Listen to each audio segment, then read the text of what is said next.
Dios les bendiga.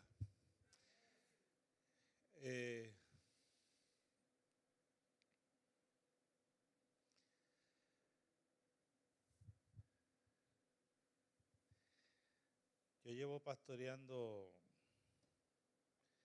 no sé, y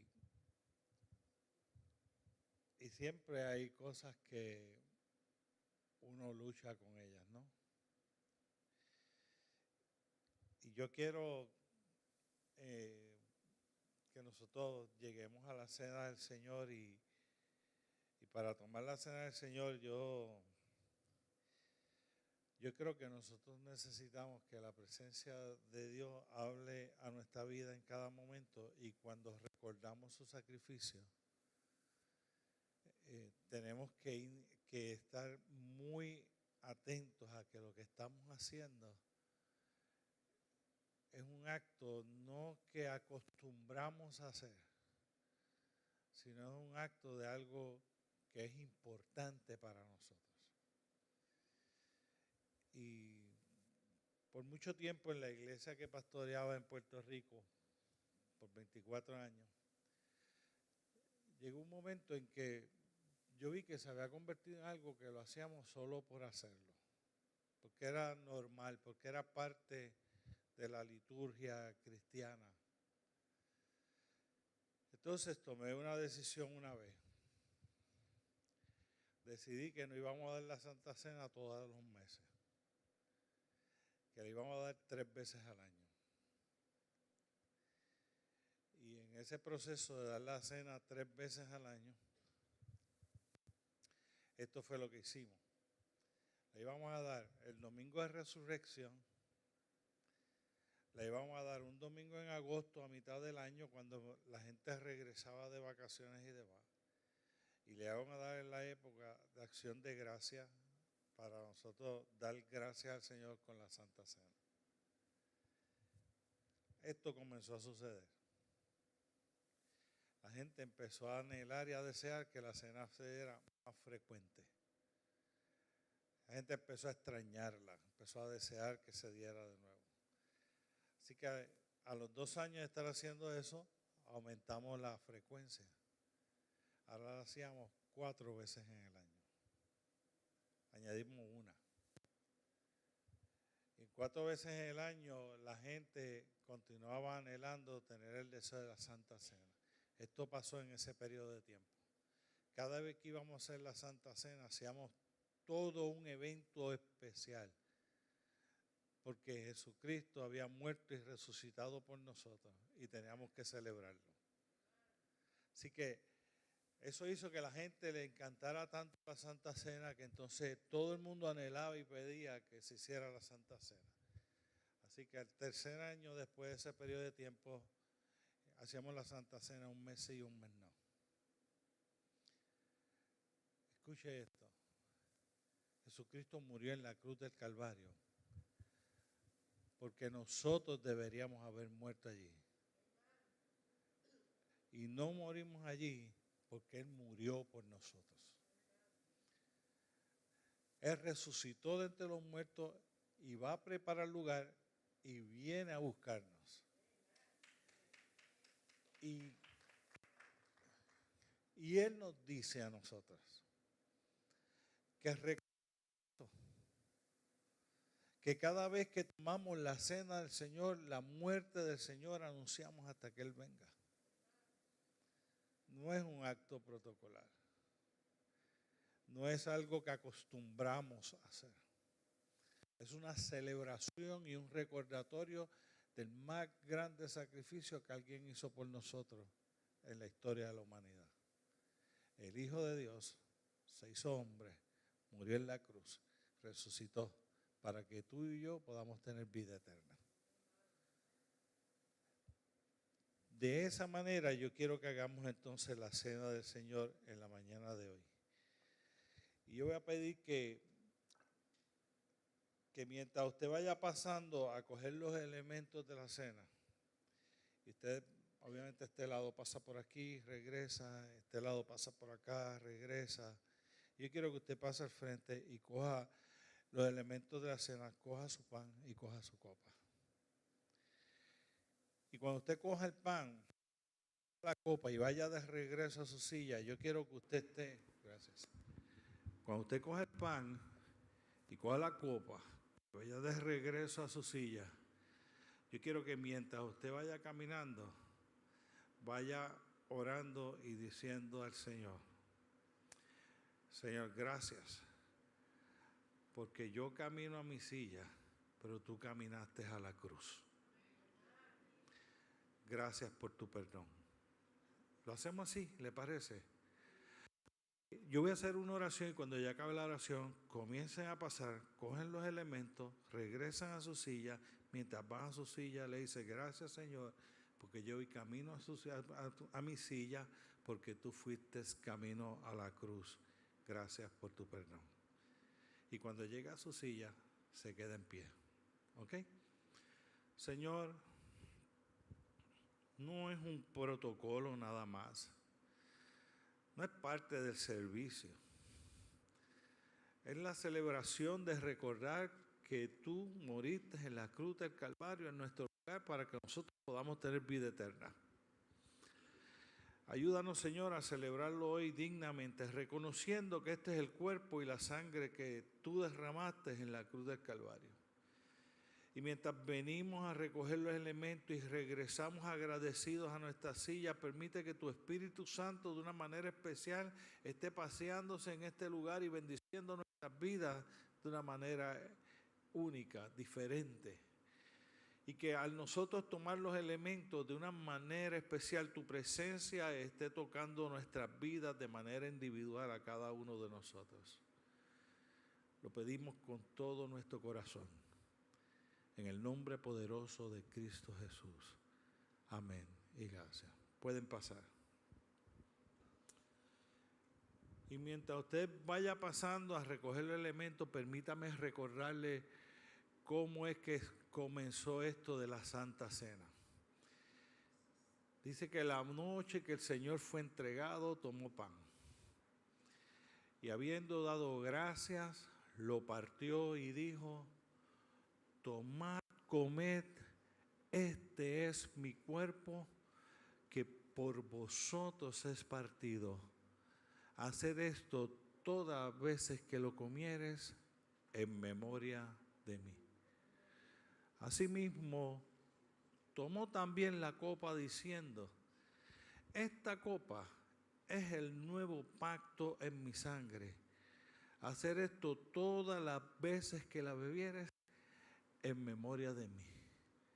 Así que cada vez que toman este pan, comen este pan y toman esta copa, la muerte del Señor anunciáis hasta que Él venga.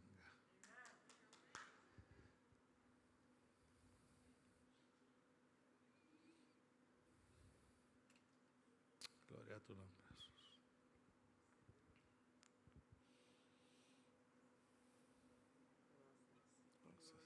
Dios bendiga. Dios le bendiga. Dios le bendiga. Gracias. Gracias, Dani. Llévate tu voto para él. Gracias.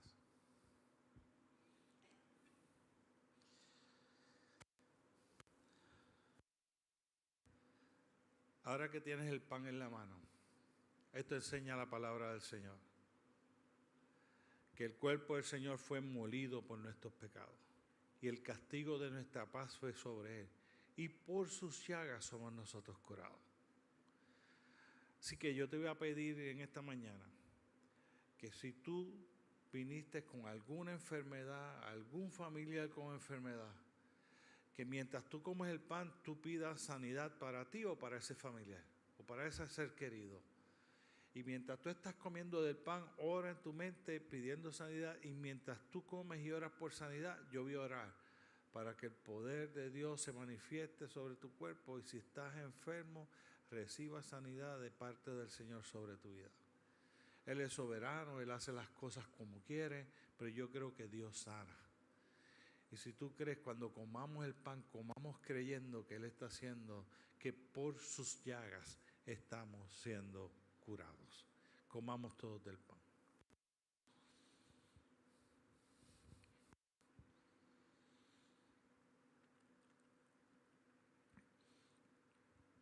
Señor, el tiempo ha pasado, gente ha envejecido, otros han partido, pero tú sigues igual. Tú eres el mismo ayer, hoy y por los siglos. El Jesucristo que encontramos en la Biblia sanando a los enfermos y manifestando tanto poder, es el Cristo que hoy día sigue teniendo el mismo poder y la misma autoridad sobre la enfermedad. Las historias bíblicas de líderes, de apóstoles, orando por los enfermos y estos siendo sanados, con el poder del Espíritu Santo manifestándose en ellos, es el mismo Espíritu y el mismo poder que está en medio nuestro en esta mañana, Señor. Ninguno de nosotros tenemos un poder alguno en nosotros mismos, pero tu Espíritu habita en nuestra vida. El Espíritu que tiene todo poder está con nosotros. Por eso te pedimos, Señor, que de una forma milagrosa, aquellos que han orado por sanidad, que tú toques sus cuerpos de una manera especial, Señor. Y que un milagro ocurra y que puedan testificar de cómo hoy tú tocaste sus cuerpos y fueron sanados. Ese es nuestro corazón suplicando, y un corazón contrito y humillado tú no desprecias jamás, Señor.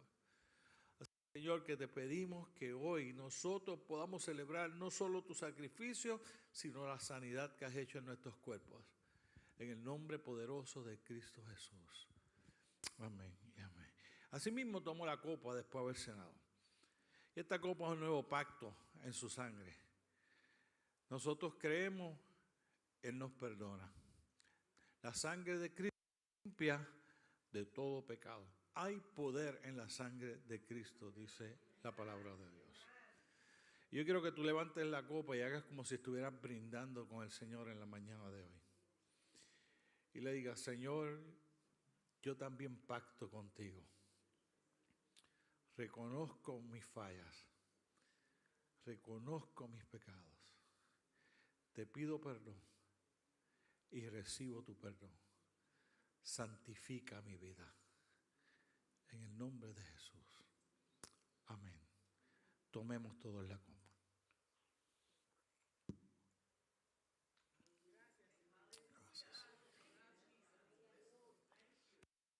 Gracias.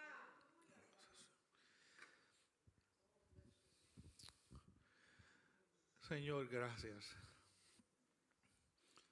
No podemos cansarnos de agradecer que siendo tan inmerecedores, tú nos amas, tú eres fiel con nosotros, y tú nos perdonas, nos restauras, increíblemente quieres tener una relación con nosotros. Gracias por este hermoso sacrificio que un día hiciste en la cruz. No lo tenemos por poco, lo atesoramos en el corazón, Señor. Queremos estar agradecidos por eso. Queremos estar agradecidos por el lugar que preparas para venirnos a buscar. Y queremos agradecerte desde ahora, Señor, por ese glorioso día en que podremos estar cara a cara con nuestros propios ojos viendo al Rey de Reyes y al Señor de Señores. Mientras tanto, Señor, con este acto recordamos y anunciamos tu venida. Que el Rey de Reyes que una vez vino a morir en la cruz, regresará otra vez para reinar sobre reyes, sobre naciones, y que estaremos contigo para siempre. Te adoramos por eso, Señor. En el glorioso nombre de Cristo Jesús. Amén, amén y gracias. Dios les bendiga. Podemos sentarnos, mi hermano.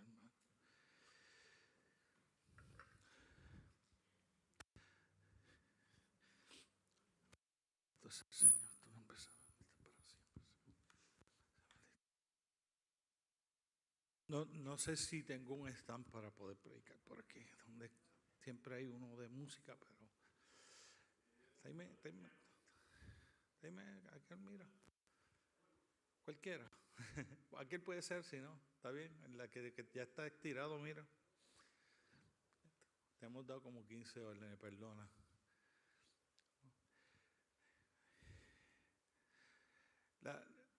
Compartir el mensaje del Evangelio para mí es una enorme responsabilidad.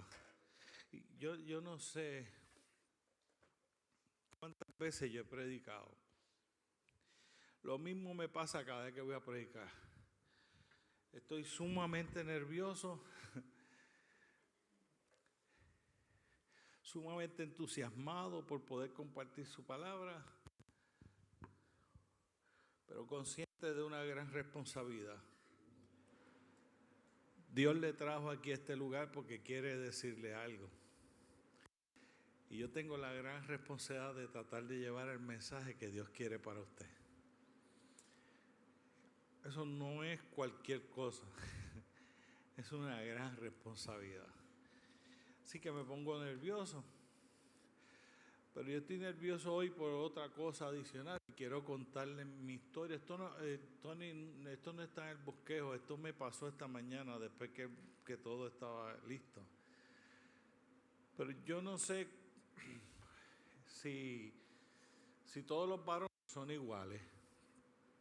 Pero yo me he hecho muy codependiente de mi esposa. Nosotros llevamos 35 años de casado, ¿verdad? Y entonces mi esposa está en Puerto Rico. Así que para venir para acá me pasaron 2 eventos que me hicieron llegar más tarde de lo que yo quería. Uno, salí de mi apartamento y de momento digo, dejé toda la cartera con licencia, driving license y todo, y tuve que virar. Ahí me perdí tiempo.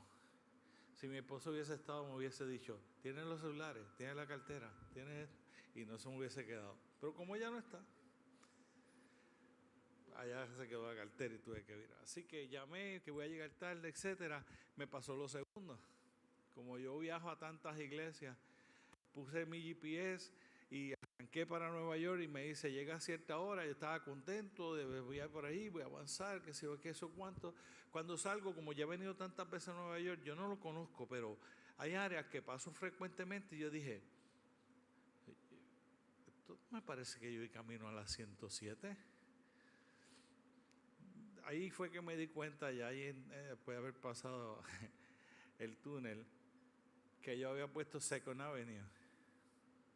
So me quitó como los 20 minutos adicionales que me añadió.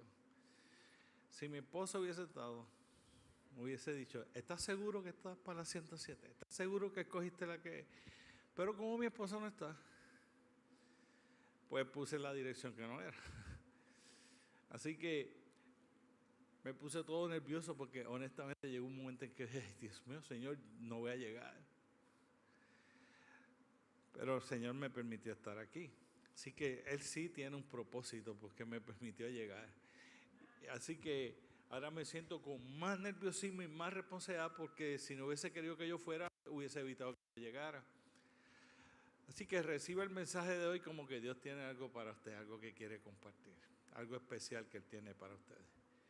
Pero la semana pasada se estuvo hablando del libro de los jueces y se estuvo presentando esa manera en que nosotros podemos ser cristianos y realmente vivir una vida como si no fuera que Dios de verdad es el Señor de nuestra vida, resumiendo más o menos la idea central de lo de la semana pasada. Y presentábamos cómo el pueblo de Dios se encuentra en este libro de los jueces, de verdad muy apartado de Dios, es triste la historia, ¿no? Y en ese proceso de que estaban viendo la semana pasada, el pueblo de Israel empieza, o gente del pueblo de Israel empieza a crear dioses a quienes adorar que no es el Dios verdadero. Y alguno de ellos empezó con la intención correcta, pero se convirtió en un ídolo que no era Dios.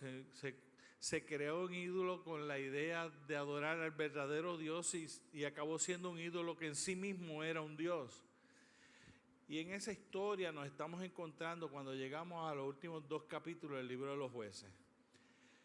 En que el pueblo de Dios, aunque ha hecho imágenes porque quería adorar a Dios, acabó alejado de Él y de momento hay como una ausencia de Dios en medio del pueblo y una ausencia de Dios en el liderato.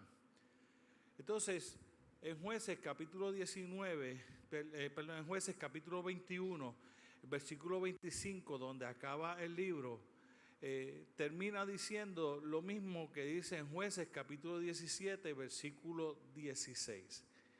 En Jueces 21-25 va a terminar el libro con el mismo versículo que aparece en Jueces capítulo 17, versículo 16.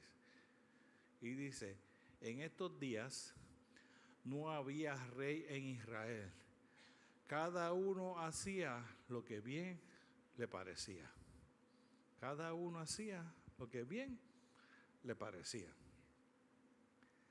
Ahora, déjenme darle una pequeña historia que tiene que ver con estos capítulos. La razón por la que el pueblo de Israel tenía rey fue porque el pueblo quiso rey y Dios sintió que estaban desechándolo a él para querer a Saúl de rey. Eso es más atrás en la historia, ¿no? ¿Qué pasa?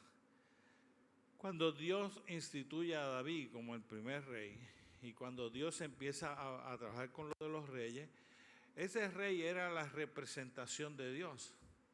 Era la autoridad de Dios delegada sobre ese hombre que iba a estar ejerciendo sobre todo el pueblo.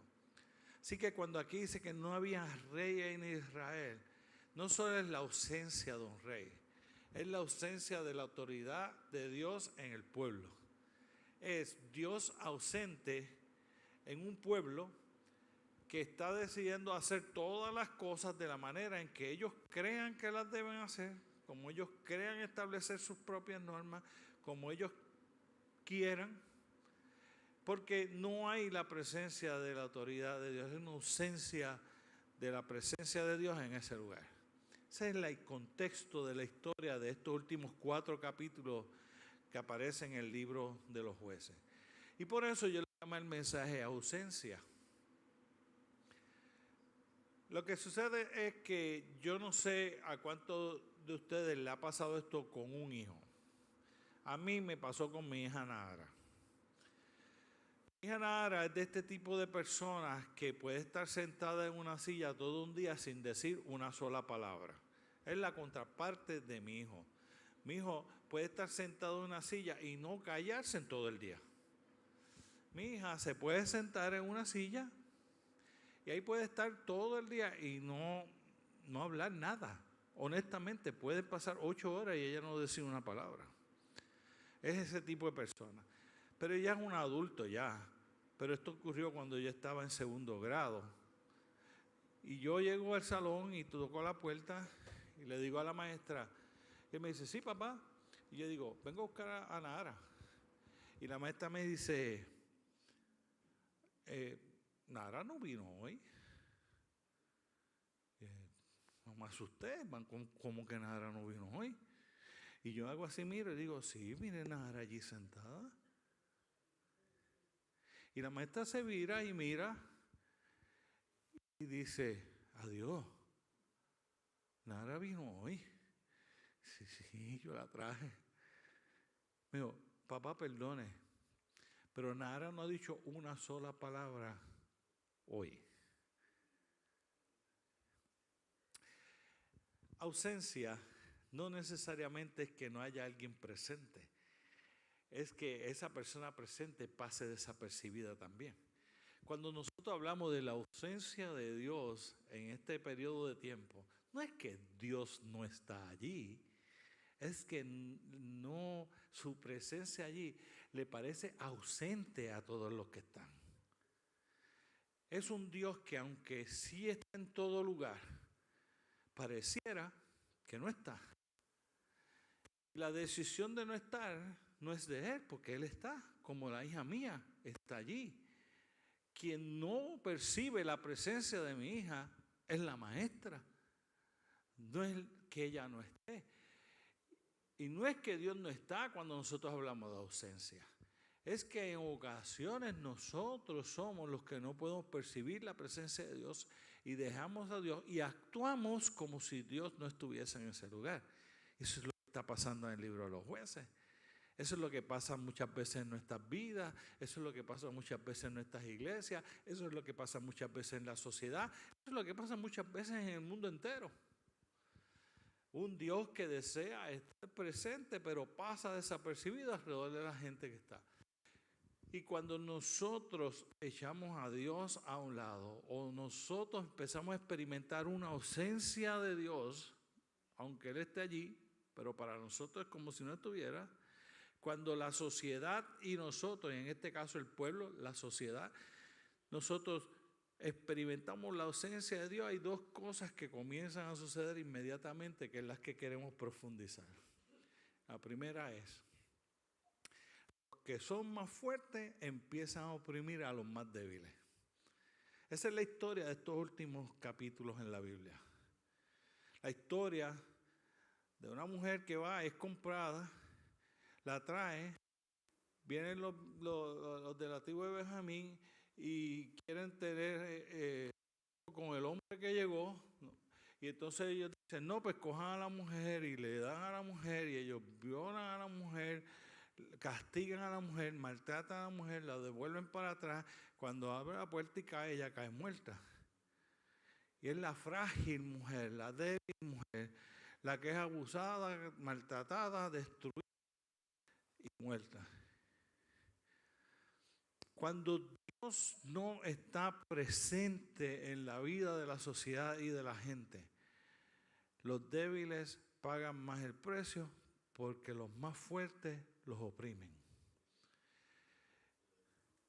Cuando esa ausencia de Dios está en la sociedad, cuando esa ausencia de Dios está en nuestras vidas o en nuestras congregaciones, esto comienza a suceder para que esa opresión hacia los más débiles se da. Lo primero que empieza a pasar es que nosotros vamos a modificar la moralidad de una manera en que se protegen los más fuertes y los más débiles caen. Entendamos que esto es un mundo muy complicado. Tony, yo no puse que hay una ilustración que va ahí, pero va una ilustración allí. Yo fui a formar parte de un foro con unas organizaciones de ateos. Entonces, en el foro, en la Universidad de Puerto Rico, pues me invitaron a mí y yo estoy como parte del foro de la parte que cree que Dios debe tener pertinencia en las escuelas y las otras son los que no deben tener pertinencia en la escuela. Este es el salón. Digamos que habían dos lados. En este lado, todo lleno de ateos. En este lado, solo habían 6 jóvenes que eran de mi iglesia y mi esposa, que éramos creyentes. Ateos, creyentes. Se da toda la actividad, pero esta es la pregunta que siguió retumbando en mi mente siempre y siempre retumba. Esta es la lucha más grande que unas personas ateas quieren tener. Ellos quieren decir, asegurar, afirmar de que sin Dios como quiera hay moralidad. Porque es demasiado importante saber que cuando Dios está presente, la moralidad de Dios es mucho más alta que cualquier moralidad que los hombres puedan establecer. La manera en que la gente va a lograr sentirse bien con sí mismo en un mundo de ausencia de Dios es creando una moralidad con la cual yo puedo cumplir y con la cual es suficiente y todo el mundo puede estar de acuerdo con mi conducta porque esa conducta es moral. ¿Qué quiere decir? Si la sociedad siguiera el curso que lleva y en 10, 15, 20 años más adelante, un adulto de 50 años puede casarse con una niña de 9 años y eso es moralmente válido por la sociedad, la persona caminará agarrada de su mano con la niña de 9 años lo más tranquilo y feliz porque moralmente en la sociedad, fuera de los cánones de la presencia de Dios, eso sería correcto. Eso estaría bien. Cuando el hombre experimenta la ausencia de Dios, La moralidad es cambiada a una moralidad en que me permita decir, como decía ese versículo 25, lo que bien le parezca a la gente. Entonces la moralidad se transforma.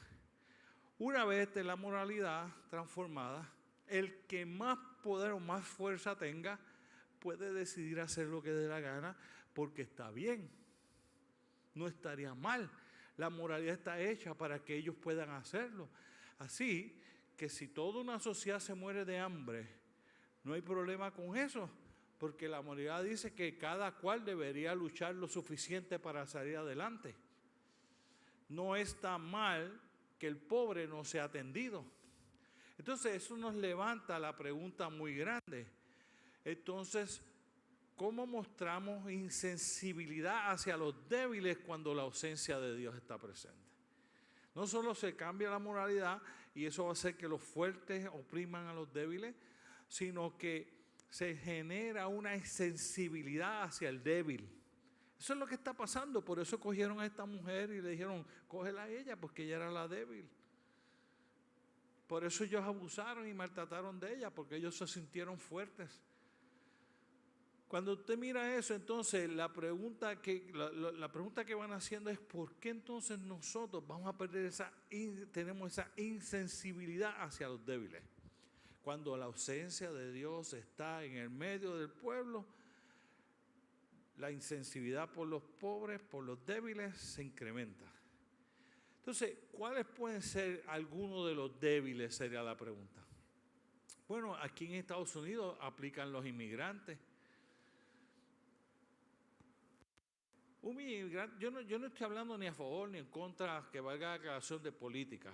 Yo no me meto en eso. Para decirle más, yo ni me inscribí para votar, aunque podía votar y no voté. Así que eso me permite a mí hablar con libertad para que no digan que es político. Pero yo no estoy hablando de si está bien o mal. A mí eso no es lo que me interesa esta mañana en lo absoluto. Lo que me interesa es si está bien o está mal, lo hace de X manera o Y manera. Esto es lo único que un inmigrante no puede perder, la dignidad. La persona tiene que ser amada, respetada, tratada con dignidad. Hay maneras y maneras de hacer las cosas. Y cuando alguien inmigrante, aunque de verdad haya violado la ley, aunque sea delincuente, aunque de verdad merezca que sea echado fuera del país, eso no da derecho al fuerte a ir en contra del débil y no respetar a la persona, no amar y no cuidar. La iglesia puede tener el mensaje correcto. Nosotros podemos tener la verdad. Nosotros podemos predicar la verdad y no nos da el derecho de nosotros ser canallas con ella. El débil tiene que ser amado, el débil tiene que ser respetado. Pero con la ausencia de Dios eso pasa a un lugar, porque con la ausencia de Dios empieza el egoísmo en la vida del ser humano a crecer. Y de momento estoy más preocupado en mi propio bienestar que en el bienestar de alguien más.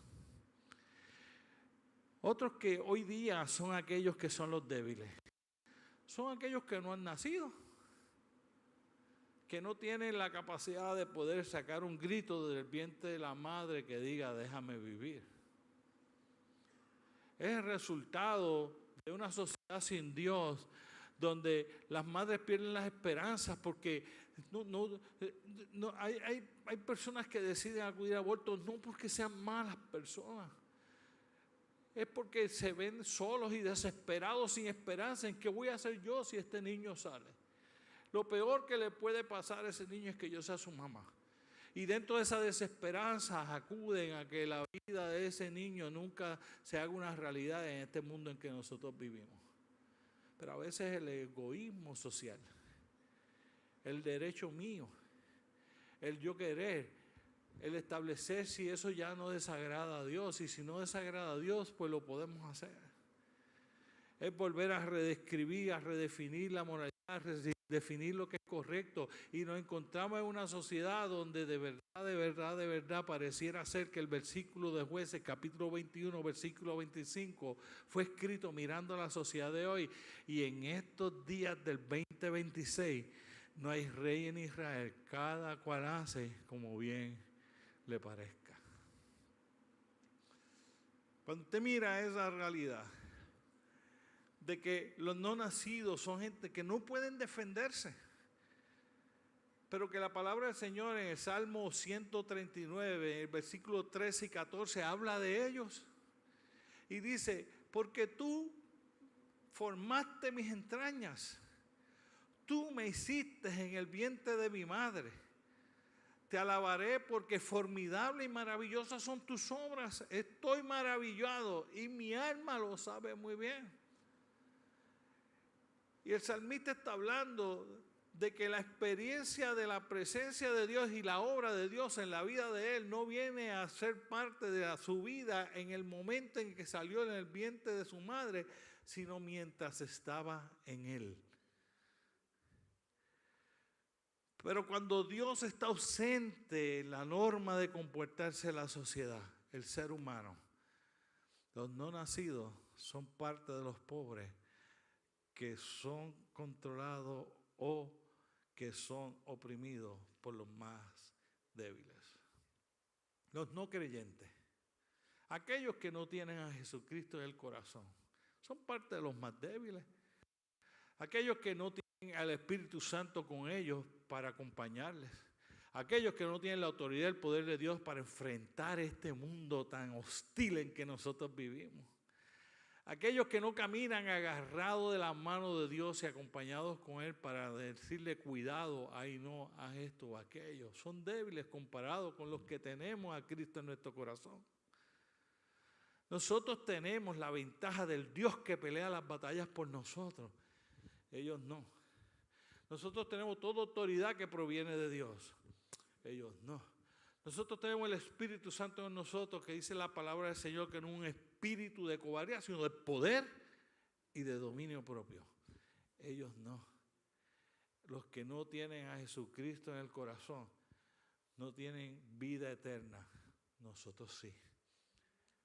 Ellos son de los débiles. Son los que son más oprimidos. 2.2 billones de almas sin salvación alrededor del mundo. 2.2 billones. Eso suena mucho, pero suena aún más cuando usted dice que son 2.200 millones de almas que no tienen a Jesucristo en el corazón, que van camino a una muerte eterna. Los más débiles. Hay muchos otros que pudiéramos mencionar, que también son oprimidos por los más fuertes en una sociedad que se mueva sin un Dios que esté presente haciendo la obra. Los niños sin papá, los deambulantes sin hogar, los ancianos en soledad. Y la lista continúa. Usted y yo los conocemos, débiles, que son oprimidos por una sociedad en donde Dios no está ausente. Almas débiles necesitadas de un Dios que esté presente.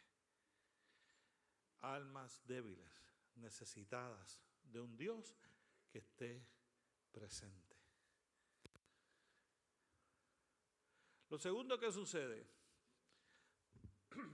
cuando esa ausencia de Dios, y recuerde la historia de Nahara, no es que Dios no esté, es que la sociedad lo hace como si no estuviera, pasa desapercibida la presencia de Él en ese lugar.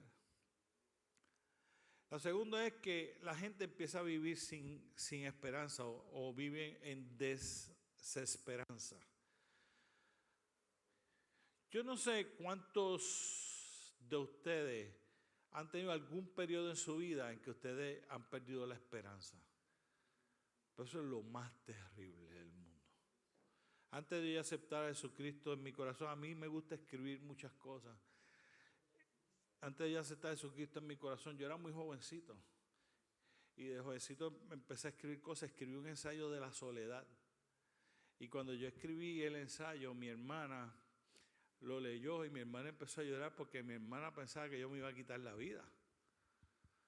Y yo no pensé en quitarme la vida, pero sí la soledad me estaba consumiendo. Y cuando la soledad me estaba consumiendo no era por el mero hecho de estar solo, porque yo vivía en la casa con mis padres, mi hermana, mi hermano. O sea, no era que yo estaba solo, era que había una desesperanza en mi corazón que me causaba una soledad terrible que yo no podía enfrentar. Yo no sé si usted ha vivido periodos como esos, yo sí los he vivido. En esos periodos donde usted siente que ¿ya qué? No es que usted se quiere morir como yo no me quería morir. No es que usted esté en una depresión profunda como que pudiera ser causado por una situación médica. Es que usted se siente desesperado porque no ve de dónde va a llegar la esperanza. Pero eso en la vida del creyente, cuando mantenemos una relación con Dios, empieza a desaparecer. Pero en la vida del no creyente no. En la vida del no creyente esa falta de esperanza es continua. Cuando Dios está ausente de la vida de la gente, o aunque nosotros creamos en Él, aunque nosotros nos congreguemos, si la relación con Él no hace que esa presencia de Dios esté presente en nuestra vida, esa ausencia de Dios causa una profunda desesperanza. Cuando nosotros perdemos esa desesperanza o tenemos esa desesperanza, esa ausencia de Dios está, normalmente es porque nosotros colocamos nuestra esperanza en cosas terrenales. O sea, en mi trabajo me va a dar el sustento. Y si usted pierde el trabajo, pues se desespera. Empieza a entrar una desesperanza. ¿Qué voy a hacer ahora? Si usted pone su esperanza en una relación y esa relación se rompe, sea noviazgo, sea matrimonio, sea amistad, sea algo, usted pone la esperanza sobre esa relación terrenal y esa relación se rompe, usted entonces perdió la esperanza porque su esperanza estaba fundamentada en esa relación. Cada vez que nosotros fundamentamos nuestra esperanza en algo terrenal, cuando lo terrenal flaquea y se destruye y cae, nuestra esperanza flaquea y cae con ellos.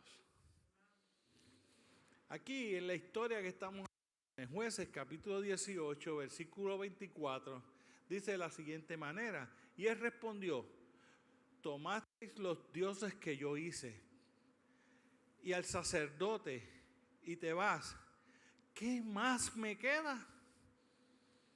Entonces, tenemos a este hombre que ha fundamentado toda la esperanza en un Dios que él mismo dice que yo hice, un Dios hecho por el hombre. Y que un sacerdote que él mismo contrató y que le está pagando para que haga el trabajo sacerdotal. Viene otro y le quita el Dios y le quita el sacerdote, y cuando le quitaron eso, el hombre reclama y dice, ¿qué más me queda si tú te lo llevas? ¿Cómo puede decir que qué me pasa? Me pasa que perdí la esperanza porque en lo que yo tenía mi esperanza fundamentado era demasiado débil y lo perdí. Y ahora me quedo sin nada, sin esperanza.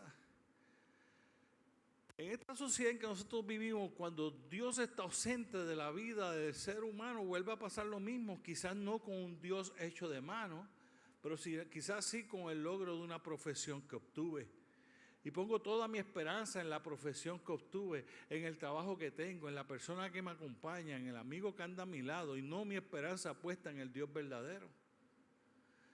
Cuando nosotros ponemos nuestra esperanza en cosas que son corruptibles, cosas que tienen fin, que no son eternas, la palabra que no sean eternas precisamente quiere decir que en cualquier momento tú los puedes perder. Es muy débil tu fundamento, tu esperanza está fundamentada en algo demasiado flojo, demasiado débil. Cuando lo pierdas, se pierde la esperanza. Por eso es que el Señor en una ocasión miró a la gente y miró a sus discípulos y vuelve y mira a la gente y le dice a los discípulos, ¿saben qué? Yo veo estas multitudes, al mirar las multitudes, tengo misericordia por ellos, porque los veo como ovejas que no tienen pastor. Eso es lo que pasó. Tuvo compasión de la gente cuando lo miró, porque lo que veía era un grupo de gente, una sociedad de gente que no tenía esperanza, que no tenía hacia dónde ir, que no tenía rumbo. Permítame decirle que es lo que yo veo en la sociedad moderna de hoy día. Yo veo ovejas que no tienen pastor y mi corazón se compadece. Nosotros tenemos que tener claro usted y yo tenemos que tener claro que mantener una relación con Dios y fundamentar nuestra esperanza en Dios va a darnos un futuro y una esperanza firme, fuerte, que puede durar toda la vida. Pero si nuestra esperanza está fundamentada en cosas de este mundo, yo quiero decirte que tu vida está fundamentada sobre algo demasiado débil que en cualquier momento tú puedes perder. Y con ello pierdes tu esperanza. No es el camino correcto. No es a seguir. Cuando nosotros, por otro lado, fundamentamos nuestra vida en Dios, que es nuestra esperanza, esto es lo que sucede. Dios no nos puede ser quitado. ¿Ve? Este hombre hizo un Dios que él podía manipular, un Dios que él podía manejar, un Dios que él podía cargar, un Dios que él podía hacer con las características que él quisiera. Y ese Dios le servía a él.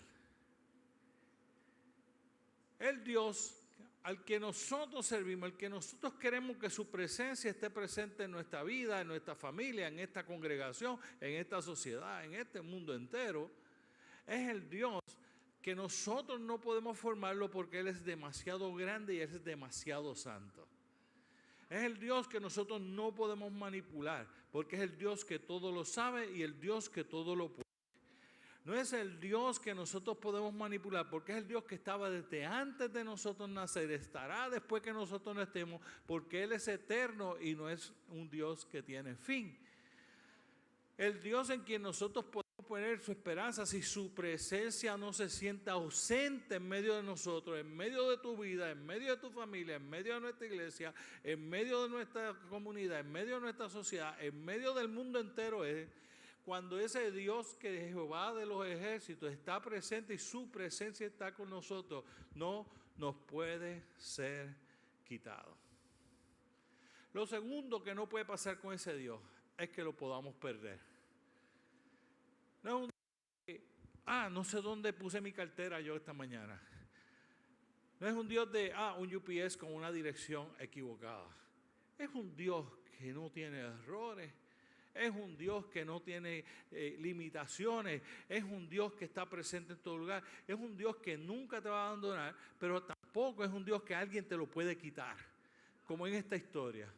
Esto era yo digo un diosito, le decimos en Puerto Rico cuando queremos minimizar algo que es bien grande. Él tenía un Dios que él creía que era un Dios y lo que tenía era un diosito. Algo así, casi un pocket God.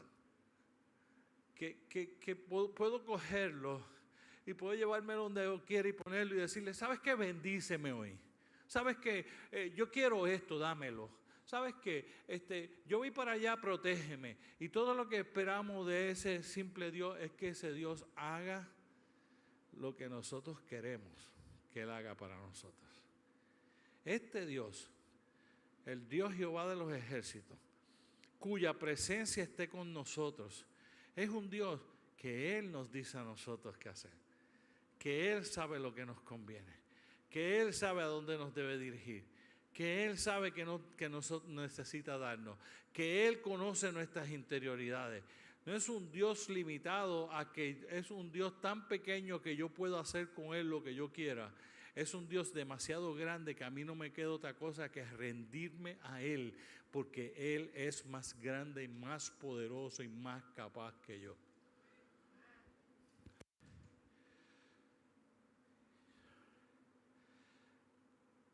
Salmo 73, versículo 25 al 26, lo dice de esta manera. Yo no puedo perder esa esperanza si Dios está presente y si este es el Dios que yo adoro, porque Salmo 73, capítulo 25 me dice de esta manera: ¿a quién tengo yo en los cielos sino a ti? Y fuera de ti, nada deseo en la tierra. Mi carne y mi corazón desfallecen, mas la roca de mi salvación, mas la roca de mi corazón y mi porción es Dios para siempre.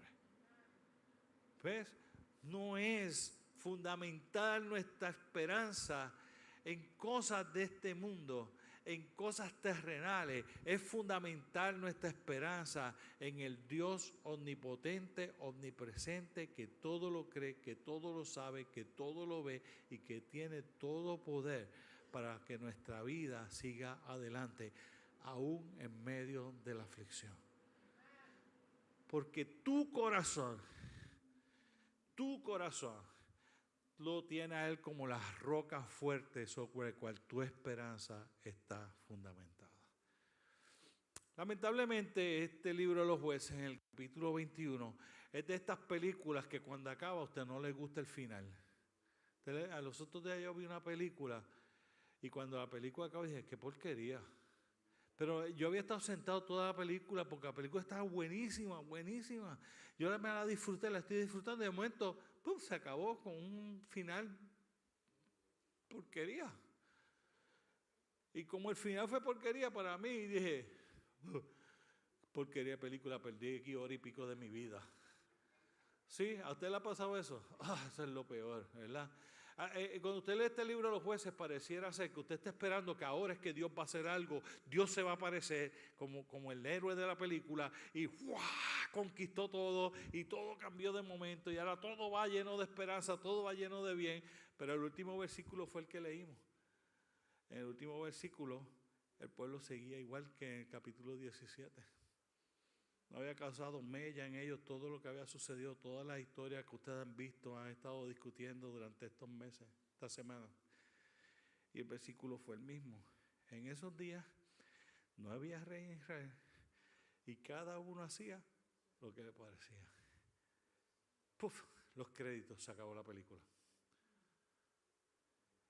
Tú no lees eso. Si uno no conoce bien el Evangelio, no conoce bien las Escrituras, uno diría, ay, ¿por qué Dios dejó el pueblo así? ¿Por qué Dios no hizo algo?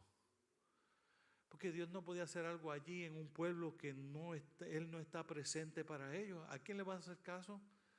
Si ellos ni lo ven, ni lo oyen, ni lo experimentan, ni lo sienten, ni lo adoran, ni lo sirven, ni quieren tener nada que ver con Él. Ese es el mismo problema en la sociedad hoy día. Que la gente no ve a Dios, no quiere a Dios, cree que Dios no existe, cree que no está, pero quiere que sus vidas sean bendecidas y que no pasen ninguna situación. Entonces dice, ay, ¿por qué Dios no hace algo?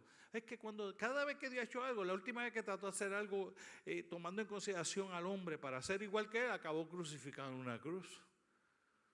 Ya lo intentó, se hizo presente, humanamente presente, y lo clavaron en una cruz.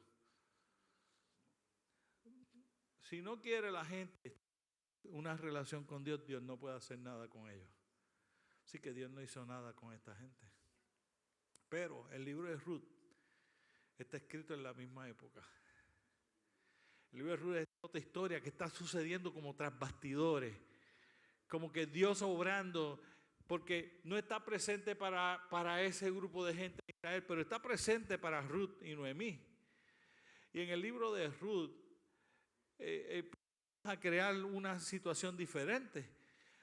Ahora aquí está esta mujer débil, viuda, con nueras viudas, las tres sin poder sostenerse, las tres con escasez, la misma situación. Ahora estos que están aquí son de los débiles.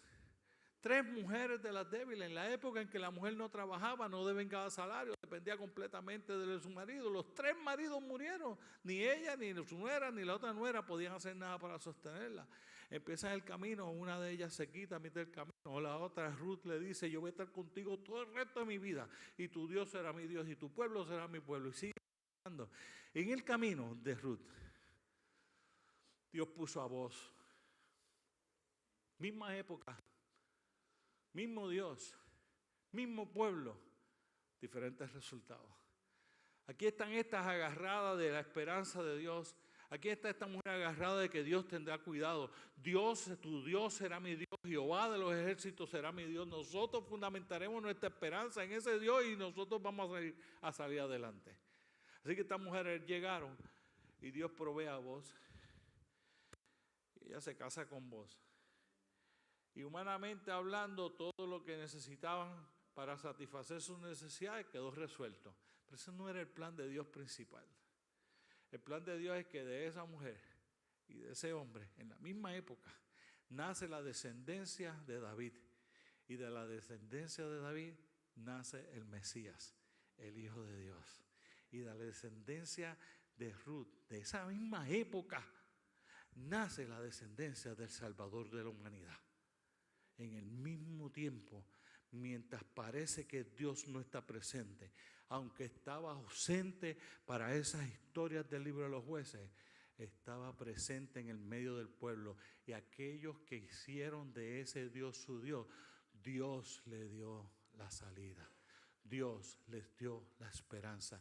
Nació la esperanza para que hoy tú y yo podamos ser salvos a través del nacimiento del Hijo de Dios, descendiente de David, descendiente de la débil Ruth, que fundamentó su esperanza en Jehová de los ejércitos, en la misma época. La pregunta entonces es, para terminar, y tú debes contestar, ¿está Dios ausente o presente en tu vida y en tu familia? ¿O ha quedado fuera? Esa es la pregunta. ¿Está Dios presente o ausente en tu vida, en la de tu familia, o ha quedado fuera? Y la segunda pregunta es, ¿está ausente o presente como esperanza para tu vida? La última es, ¿en qué estás fundamentando tu esperanza? Yo quiero que tú bajes tu rostro un momento, tú cierres tus ojos y por un momento en silencio tú hables con Dios. Escúchalo bien, lo hice así intencionalmente. Tú hables con Dios, porque Él está aquí. Él no está ausente. Habla con Él y dile, tú me conoces. Tú sabes en qué estoy fundamentando mi esperanza. Tú sabes que estás presente continuamente en mi vida o siento tu ausencia. Y tú ahí, tú personalmente con Él, porque Él está aquí. Le pides que Él haga contigo lo que tu corazón te dice y no lo que yo ore.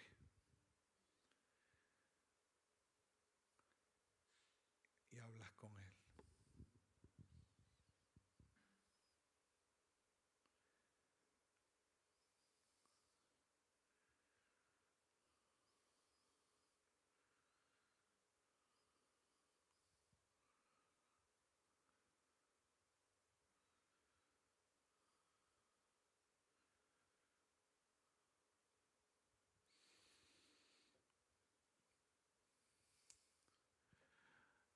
Hay un corito que dice, yo sé que estás aquí. Siento tu palpitar. Te mueves entre el pueblo trayendo sanidad. Con mi fe te alabaré, con mi fe. ¿Verdad? Mis milagros recibiré, porque sé que transformado yo seré. Señor, te mueves en este pueblo hoy, transformando vidas. Cosa que yo por mucha preparación tenga o por mucha oratoria pueda desarrollar en mi vida, jamás podré transformar el corazón de alguien. Pero sí te puedo presentar a ti como el Dios que está presente, que da esperanza y que transforma vidas. A ti te he presentado hoy como la alternativa para la vida de cada uno de los que estamos aquí. No hemos presentado esta iglesia, no hemos presentado mi vida, no hemos presentado vidas de líderes. Te presentamos a ti, al Dios Todopoderoso, aquel cuya presencia necesitamos de continuo en nuestra vida, en nuestra familia, en nuestra iglesia, en nuestras comunidades y en el mundo entero. A ti. Y estos que han orado, Señor, presentándose delante de ti, presentando su corazón delante de ti, recibe su humildad, recibe su sencillez, recibe su arrepentimiento, recibe su sinceridad de corazón, Señor. Hazte presente de una manera especial para bendecir sus vidas, para guiarles, para sanar en áreas que tengan heridas que no le permiten buscarte profundamente, que no le permiten tener esa relación contigo. Mira aquello en que ellos hayan fundamentado su esperanza, que no sentí, échalo fuera de sus vidas, cámbialo, quítalo, cambia su corazón, siéntate en el centro del corazón de cada uno de ellos, Señor. Que tú te conviertas en la esperanza no solo de ellos, sino de su familia. Y que ellos se conviertan en embajadores de tu esperanza para aquellos más débiles que tienen la necesidad de que tú te hagas presente en la vida de ellos también. Todo se trata de ti, Señor. Todo se trata de ti, no de nosotros. Nosotros somos seres humanos débiles que flaqueamos y caemos. Pero el Dios fuerte que anda con nosotros no nos puede ser quitado, no nos puede ser arrebatado y nunca nos abandona, Señor. Yo te pido que hoy, de una manera especial, con una bola simbólica, que nosotros estemos extendiendo tu mano y tú estás extendiendo tu mano desde los cielos y agarrando nuestra mano y no soltándonos nunca más. Pero tampoco, Señor, nosotros soltándonos de ti. Bendice a cada familia aquí representada. En tu nombre hemos orado. Amén, amén. Y gracias. Dios les bendiga. Antes de orar para despedirnos, yo quiero pedir un favor